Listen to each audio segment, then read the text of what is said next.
Indonesia selama bertahun-tahun dikenal sebagai negara agraris dengan lahan subur dan sumber daya perkebunan yang melimpah. Namun di balik semua itu, ada satu ironi besar yang jarang dibicarakan. Setiap tahun, Indonesia masih mengimpor gula dalam jumlah jutaan ton. Bahkan ketika hamparan kebun tebu tersebar di banyak daerah dari Jawa hingga Sulawesi. Lebih ironis lagi, di saat kita sibuk membeli gula dari luar negeri, sebagian besar limbah tebu di dalam negeri justru masih dibakar, dibuang, atau dijual murah tanpa nilai tambah yang berarti. Banyak orang mengira masalah utama industri tebu hanya soal produksi gula yang kurang, padahal kenyataannya jauh lebih besar dari itu. Selama puluhan tahun, kita hanya melihat tebu sebagai tanaman penghasil gula, padahal di dalam satu batang tebu tersimpan potensi ekonomi yang nilainya bisa berkali-kali lipat lebih besar. Inilah cerita tentang peluang besar yang selama ini terabaikan. Cerita tentang bagaimana Indonesia sebenarnya sedang duduk di atas tambang emas hijau bernama tebu. Dan sekarang, perlahan tapi pasti, arah permainan mulai berubah. Selama ini petani tebu bekerja keras di tengah kondisi yang tidak mudah. Harga gula sering naik turun tanpa kepastian. Tanaman yang semakin tua membuat hasil panen tidak maksimal. Randemen atau kadar gula terus menurun. Biaya produksi naik, sementara keuntungan seringkali tipis. Banyak petani akhirnya hanya bertahan hidup, bukan berkembang. Setelah panen selesai, masalah belum berakhir. Ampas tebu atau bagase masih banyak yang dibakar begitu saja. Tetes tebu atau molase diekspor mentah dengan harga murah. Pucuk tebu yang sebenarnya masih punya nilai ekonomi tinggi justru dibiarkan menjadi limbah di pinggir lahan. Padahal kalau dipikir-pikir, semua itu sebenarnya bukan limbah. Itu adalah bahan baku industri bernilai tinggi. Kita selama ini seperti memiliki tambang emas tetapi hanya mengambil debunya saja. Sementara negara lain sudah mengolah setiap bagian tebu menjadi produk energi, bahan kimia, listrik, hingga bahan bakar masa depan. Inilah yang sekarang mulai disadari pemerintah dan pelaku industri. Tebu bukan lagi sekadar tanaman gula. Tebu adalah pabrik hidup. Dalam satu batang tebu, ada banyak produk bernilai ekonomi tinggi yang bisa dihasilkan secara bersamaan. Produk pertama tentu saja gula kristal yang sudah lama menjadi kebutuhan utama masyarakat. Tetapi di luar itu, ada bioetanol yang berasal dari tetes tebu. Dulu, molase hanya dianggap produk sampingan dengan harga murah. Sekarang dunia mulai melihatnya sebagai sumber energi alternatif yang sangat penting. Bioetanol dapat digunakan sebagai campuran bahan bakar kendaraan untuk mengurangi ketergantungan pada impor BBM dan energi fosil. Pemerintah Indonesia sendiri mulai serius mendorong penggunaan bioetanol melalui program campuran bahan bakar seperti E10 dan S10. Artinya, dalam beberapa tahun ke depan, kebutuhan bioetanol nasional diperkirakan akan meningkat sangat besar. Ini membuka pasar baru yang nilainya triliunan rupiah. Belum berhenti di situ. Dari tebu juga bisa dihasilkan Sustainable Aviation Fuel atau SAF, yaitu bahan bakar pesawat ramah lingkungan yang saat ini menjadi rebutan banyak negara maju. Dunia penerbangan global sedang berlomba mengurangi emisi karbon. Negara-negara besar mulai mencari sumber energi hijau untuk pesawat mereka, dan tebu menjadi salah satu bahan baku yang sangat potensial. Nilai jual SAF jauh lebih tinggi dibanding gula biasa. Jika Indonesia mampu masuk ke industri ini, maka tebu tidak lagi sekadar komoditas pertanian, melainkan bagian dari industri energi masa depan. Kemudian ada bagase atau ampas tebu.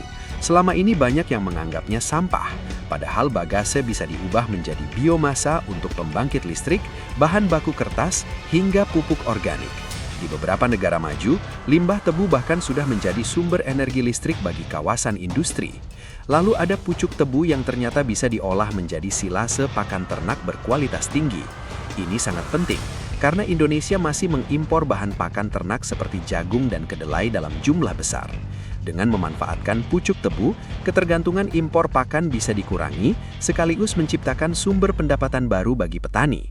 Bayangkan jika 1 hektar tebu tidak lagi hanya menghasilkan gula, tetapi juga menghasilkan energi, listrik, pupuk, pakan ternak, hingga bahan bakar pesawat. Nilai ekonominya bisa meningkat 4-7 kali lipat dibanding pola lama yang hanya menjual gula mentah. Inilah letak revolusi sebenarnya. Pemerintah tampaknya mulai memahami potensi besar ini. Program hilirisasi tebu kini menjadi salah satu agenda penting nasional. Anggaran yang digelontorkan tidak main-main.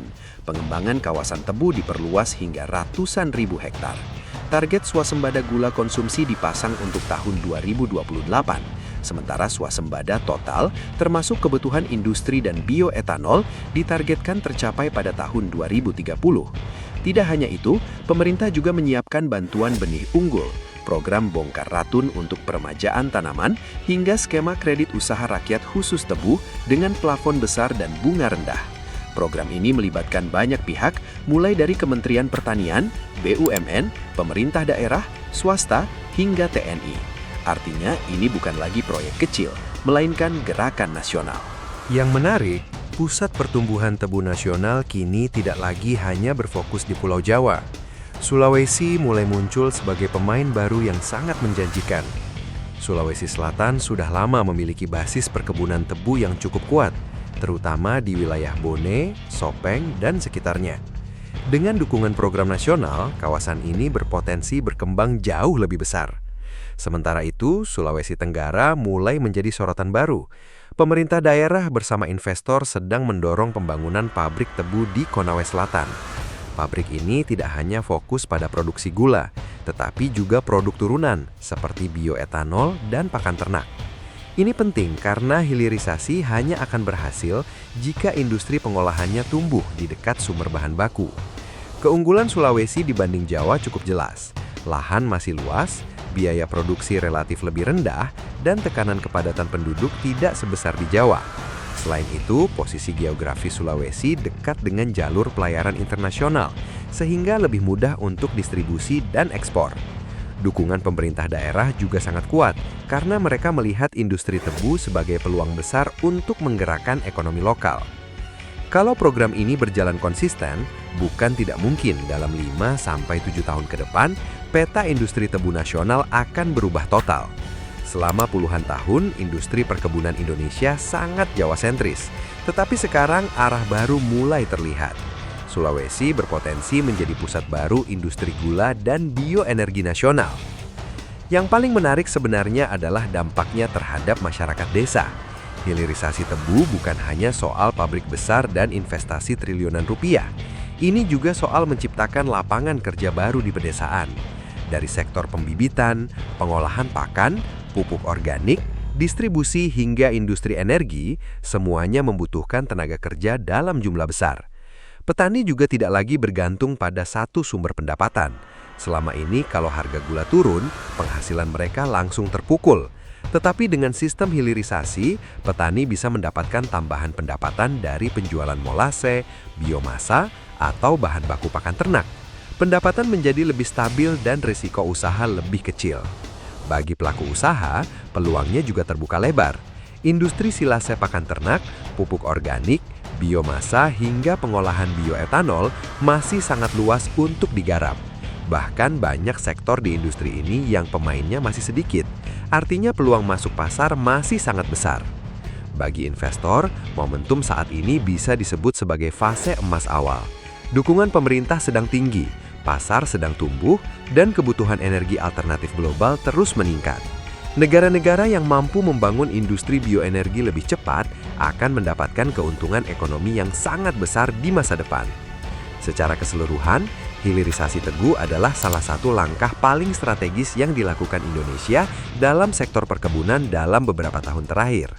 Karena untuk pertama kalinya, satu komoditas mampu menjawab banyak tantangan sekaligus. Mengurangi impor gula, mengurangi impor energi, mengurangi impor pakan ternak, menciptakan lapangan kerja sekaligus memperkuat ketahanan nasional. Di tengah ancaman perubahan iklim dan ketidakpastian ekonomi global, memiliki sumber energi terbarukan dan sistem pangan yang terintegrasi adalah keunggulan yang sangat penting.